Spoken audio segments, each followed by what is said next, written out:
The hospital has a way of stopping time. Between the 3 a.m. vitals check and the gray morning light, the world felt like it was only two people and a heart monitor.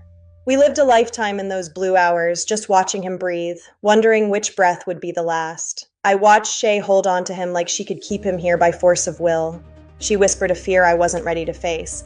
Daz, what if he leaves before you do? What if I'm left here all alone? I didn't have the answers, but I had my arms. I held her like I could shield her from the entire world, even as I knew my own departure was looming. We walked those hallways until I knew every tile. Every squeak of my boots on the linoleum felt like a heartbeat. Shay asked me about Japan, about the Marine Corps, about a world that felt a million miles away from that sterile hallway.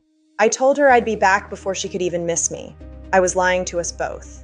We went to the chapel one morning when the weight of the hospital room became too much.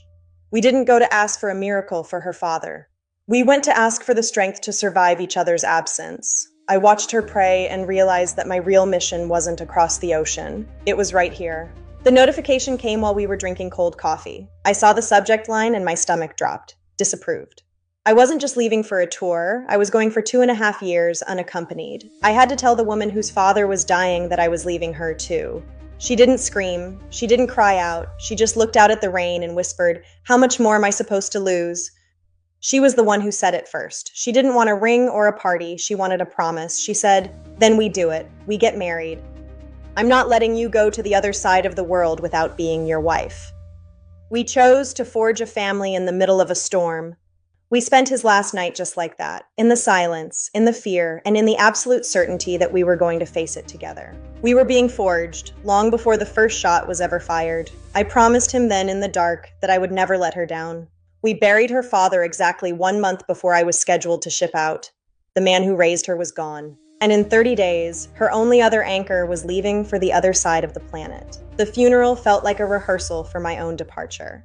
I saw her standing there so small in the rain, and I realized I couldn't leave her as just my girlfriend. I needed to know she was my wife. I didn't wait for a fancy dinner. I asked her on the porch, under a sky that was turning the color of a bruise. I said, "Shay, let's not wait. Let's be one before I go." She didn't even say yes. She just held me and wouldn't let go. That hug said more than 1,000 yeses ever could.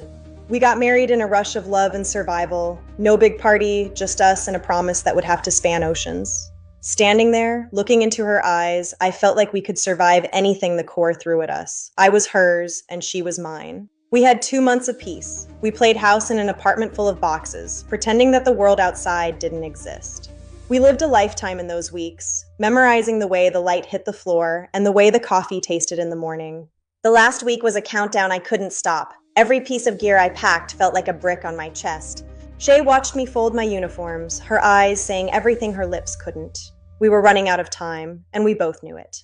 The last night was the longest. We didn't sleep, we didn't talk, we just breathed each other in. Trying to store up enough of each other to last for 2.5 years, I didn't know if I was strong enough to walk away from that bed. The terminal was a blur of blue light and heavy boots. Every step toward that gate felt like a step toward a cliff. Shay didn't say a word, she just gripped my hand until they called my zone. It was the hardest walk of my life. She whispered, "Come back to me, Marine." I told her, "I'm already on my way back." I walked away, and I didn't look back until I was through security. I couldn't bear to see her standing there alone. I looked back and saw her, a tiny silhouette in that massive airport. I realized then that our story wasn't ending. It was being forged in the fire of distance and duty. The fire was just starting to burn. I flew toward Japan, toward a war I wasn't prepared for, but I carried a promise in my pocket and a wife in my heart. We were Marine and civilian, forged in love and tested by duty. This was only the beginning of our story.